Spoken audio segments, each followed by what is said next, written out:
ایک T V series کے پردے کے پیچھے کی جھلک۔ شامی ڈراموں نے عرب دنیا بھر میں شہرت حاصل کی ہے۔ یہ معاشرے میں آنے والی تبدیلیوں کی عکاسی کرتے ہیں۔ بشار الاسد کے زوال کے بعد شامی عوام نے سیاسی آزادی کا لطف اٹھایا، لیکن اب سماجی آزادیوں کے بارے میں خدشات بھی پیدا ہو رہے ہیں۔ مجھے نئی حکومت کے میڈیا کے لوگوں سے مکمل تعاون اور سہولت ملی ہے، لیکن طویل مدت میں اس کا کوئی مطلب نہیں بنتا۔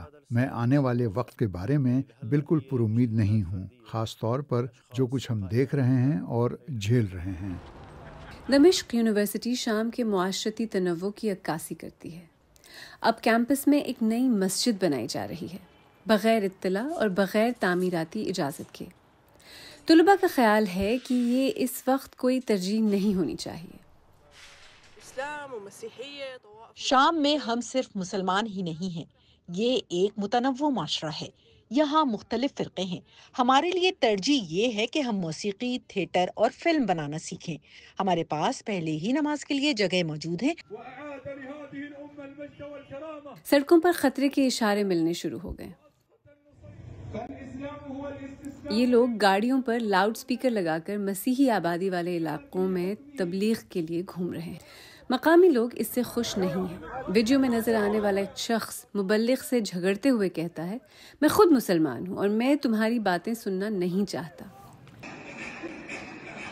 شام ہمیشہ اپنی مذہبی رواداری کے لیے جانا گیا ہے، جہاں صوفیانہ طرز عبادت عام ہے، لیکن اب یہ صوفی عبادت گزار بھی محفوظ نہیں رہے۔